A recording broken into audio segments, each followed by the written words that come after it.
Hello and welcome. My name is Lori Painter, a holistic health practitioner and life transformation coach for women. This series is all about the tools and resources that I have used to support and transform my life. So if you are feeling disempowered, limited, held back, stuck in any particular way of your life, and you want to break free and live a life of love, inspiration, freedom, and empowerment, perhaps you may want to look into this series and see some of the resources that I am sharing with you. Today is all about another tool that has totally inspired me and transformed my life is yoga. And not just yoga, it's like body work, like getting in touch with the body. Yoga has been such a tool to help me move stagnation out of the body. I don't care if it's been like I've had injuries where I've thought that I would never fully heal, and yoga has rehabilitated them over and over. I was hit by a drunk driver, and this was years and years, 2005, and the muscles off the base of my skull had ripped. And through physical therapy, yoga, chiropractic, all of the things that I had, those resources at the time, also being a body worker at the time, doing massage, I had all the tools to help restore my body into full restoration. I injured this thumb. They told me that I would never be able to get a 90-degree bend in this thumb. I have fully rehabilitated that. I broke my tailbone years ago. Again, just so many things. I broke my foot.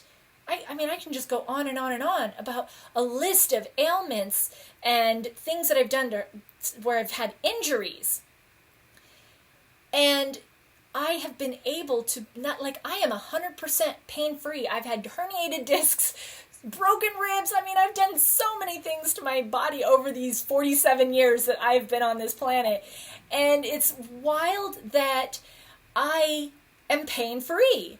And it's not by any accident. It is intentional. Yes, I do get body work regularly. I am a huge advocate. Skin to skin, rub it up, massage it out. But I say that yoga is like self-massage. It's like doing deep tissue healing work to yourself. It's such an empowering tool. And gratefully, I worked in a chiropractic office as well as a physical therapy office for many years.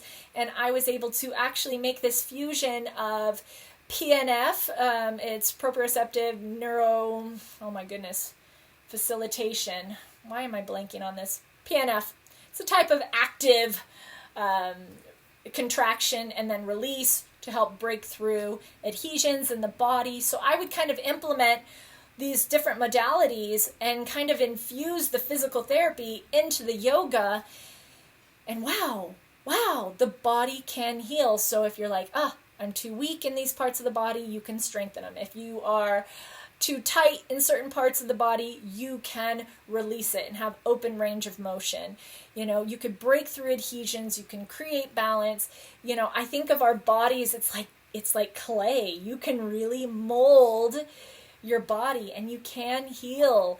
I'm not saying that it happens quickly, and I'm not saying that it happens without very little effort. It does require a daily consistent practice to process the injuries and the things that we expose ourselves to work it out, but it is possible. And one of the things that I think about, and I didn't implement yoga in this specific one, but years ago, I worked with a woman that had been in a wheelchair for over 28 years. As a matter of fact, I might link the blog that I made about this, but this was back in 2007. I was working with a woman that had been hit by a drunk driver. She was a pedestrian. She had her skull crushed. Her whole entire left side of her body had been crushed. Ligaments had been cut. Her ribs, her organs, everything had just been massively distorted.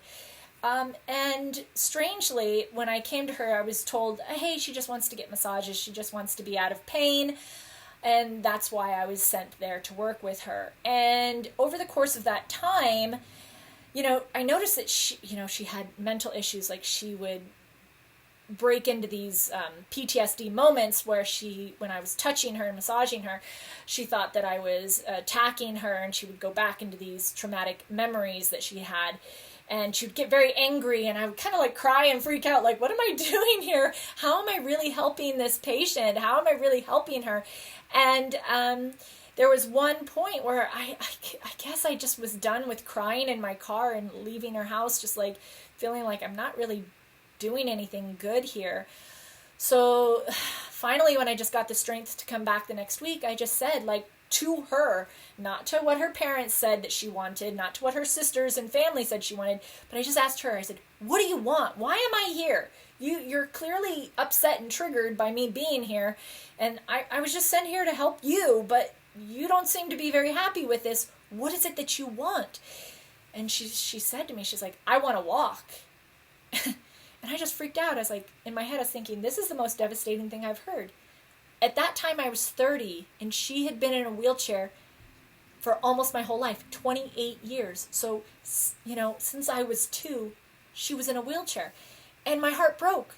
Of course I would want her to be able to walk, but I don't know that's going to really happen for you. I don't know. And so I think in that moment, I don't know, maybe just something just hit me, and I just said, you want to walk? Sure, we'll do that. I'll help you walk. Why do you want to walk? What do you want to do? And she's like, well, I want to go to I want to be able to walk into the casino. I want to go to the casino. I said, okay. And she goes, yeah, for my birthday, which happened to be 1 year later. So I said, okay, well, let's just see what's possible. And me being a mother, knowing that I had 2 children, and they went from having no muscular control or ability and learned how to hold up their head and learned how to sit up and all these things. I thought, well, we can just kind of go through that organic process, because she couldn't hold up her head and she couldn't sit up. She couldn't do any of these very basic things. And I thought, well, I'll just give her what she wants. I will admit she was overweight, so I did put her on a cleanse, helped her kind of lose some weight, eat a little differently. I did give her mental exercises of affirmations to start doing to help her process mentally and emotionally, to say, like, I am walking, I am brushing my own hair, I can brush my own teeth, I'm taking myself to the bathroom. These are all things that she couldn't do for herself. She really couldn't do anything for herself. So not only did I do like the mental stuff, the nutritional, like, cleansing stuff to help her slim down, but we started taking this bodywork approach. And no joke, like, thank God that the family was so open and receptive to this, and even I was. I didn't know what would happen. But a year later, she did not take a wheelchair, and I went with her on her birthday to the casino.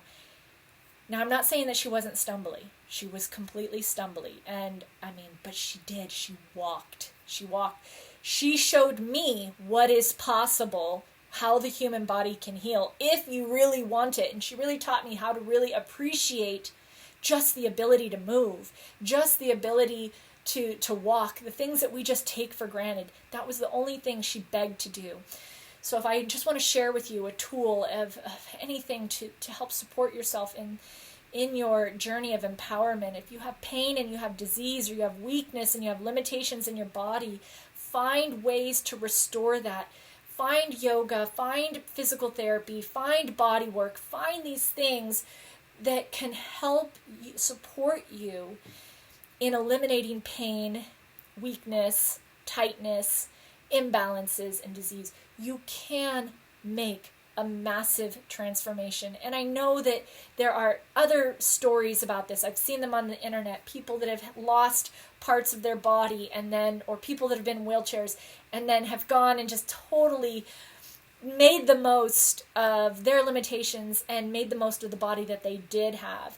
So it's just heartwarming and touching to see that no matter what kind of happens in our life, like, we are so resilient, we are so capable, and sometimes we sell ourselves short with what's possible for us, and myself included. And I've been humbled over and over again by the human will, by the hearts of these people that transcend these limitations of what I never thought was possible, and have shown me that these things are indeed possible. So if you're wanting to empower yourself, like I said, yoga has been something that I don't live with pain in my body. I don't have any of those things, and yet I've had so many injuries. So